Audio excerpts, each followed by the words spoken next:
Bà nhỉ, có tuy bà tàu chỉ tàu nè. tao thiệt mà Ôi giờ đi chơi tận tôi muốn chơi bởi tình thế có biết muốn trả trâu muốn vô mình chỉnh chế thế cho nó. ô nè bà tao tới xí đó nhớ cái mua Gì mà.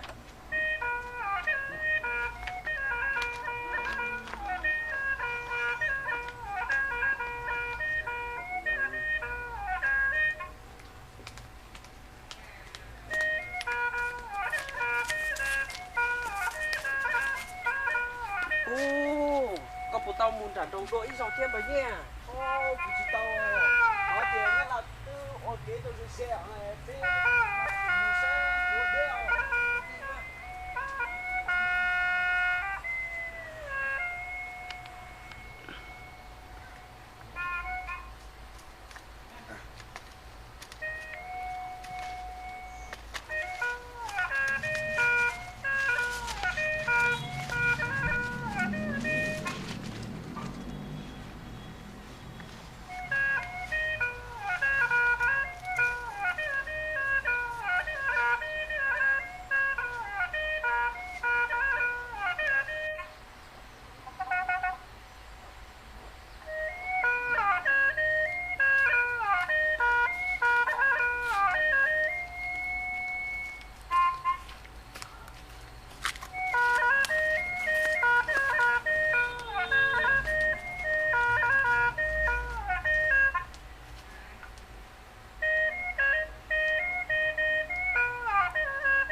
Bà nhỉ thêm bởi tình chỉ cho nhóc thì cũng treo nó đây ua.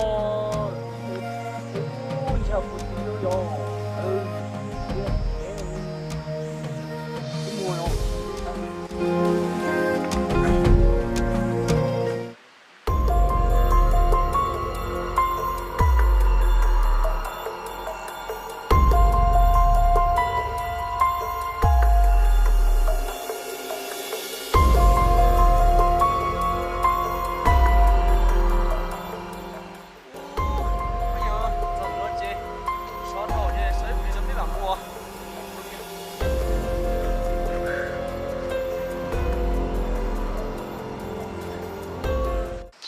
Sau đó là có thật đây là cái lệnh hồ sao?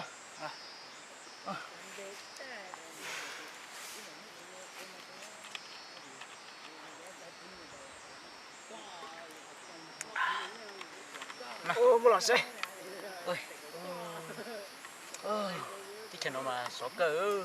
Ô, tụt cho biết tin mà họ để mặc cắt tia liền, một chia xe.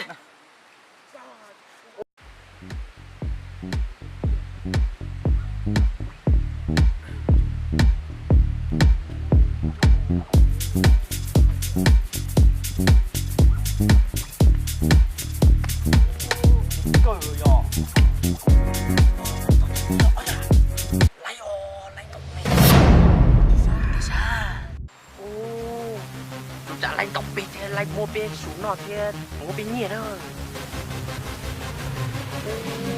Đấy chỉ một lạnh nó thì nó kiên tận cái nó thế này cười rồi cười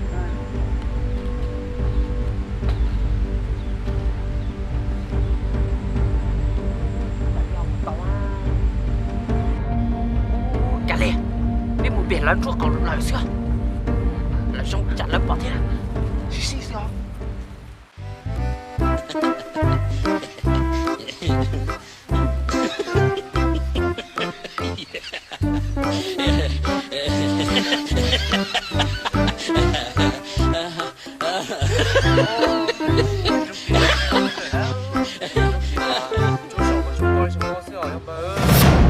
Này, mày làm gì rồi? Cho mày đây! Ê, bắt thằng mèo kìa! Cho mày đâu đây? Qua đây anh bảo! Qua đây! Nhanh! Qua đây! mèo cái này gì mình lấy đi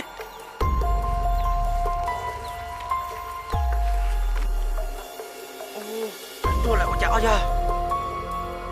Chạy, xe thì chạy, chạy. Chúng mày có gì không? Chúng mày có gì không? Xem có gì, lấy hết đi. ô chim mua nó chết đàn đông nó xíu nè Có gì không? Ô, chị muốn ăn chị nè. Cho lúc đi rồi, để chặt ra tấm nọ chưa?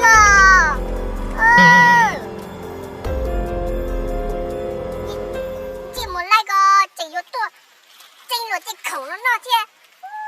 Ê, thằng kia, có cái gì không? Muốn đây, thằng đây. Chị muốn ăn chị không? Muốn đặt rau yến chế nói chị muốn ăn chị không?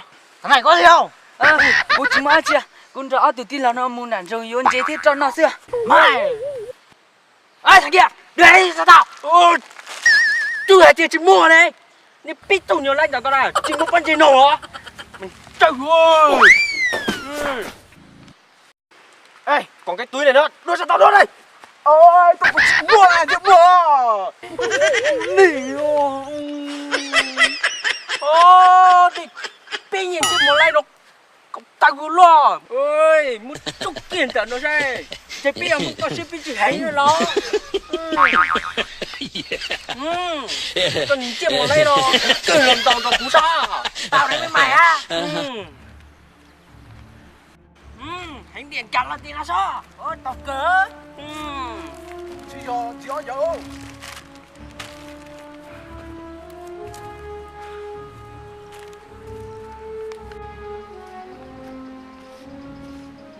Lời sinh bông hùa.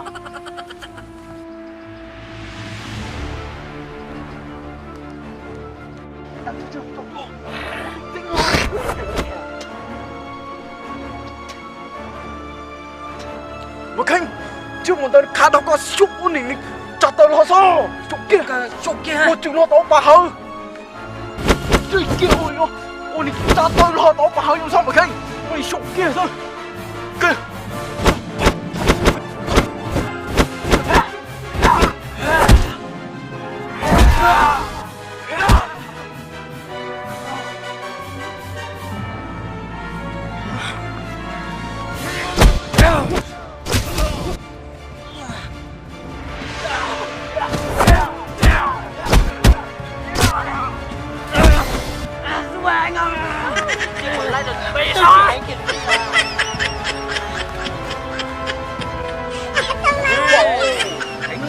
Bỏ chỉ bỏ.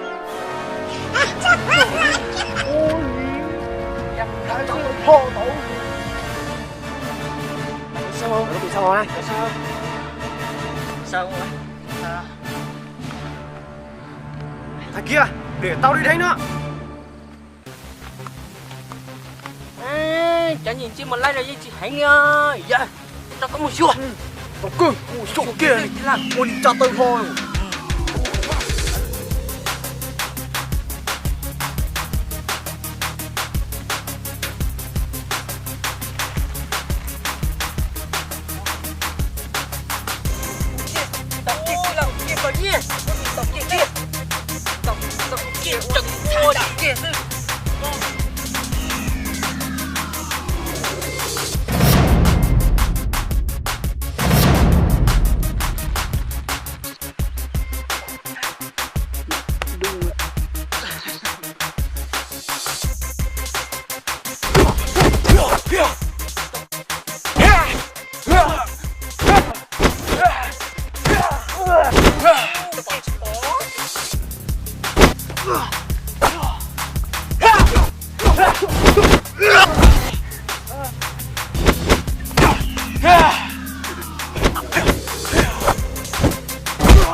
ô à tụi tin lòng bên nhà này chỉ tao nên tao gì chỉ tao cũng tao lý thế bên tụi nhiều một lần nữa có lấy từ hành chọc có cái lo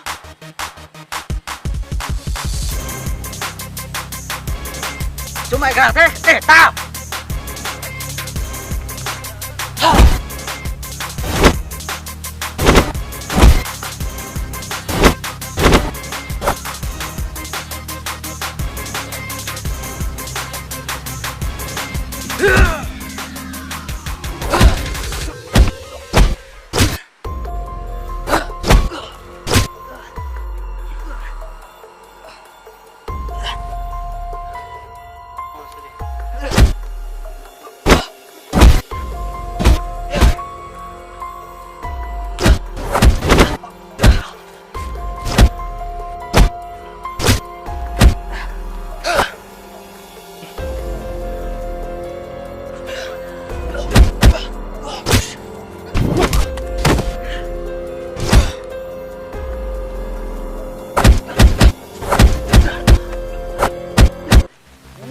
chị bỏ ô đi ô hốt yếu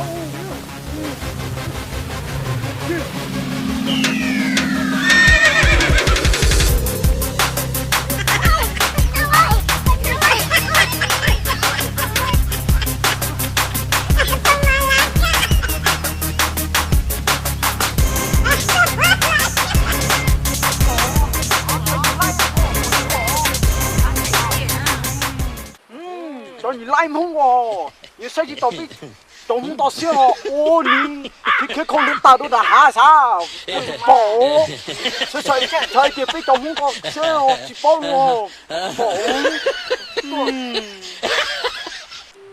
，cái liệu kêu chú chối trả lì là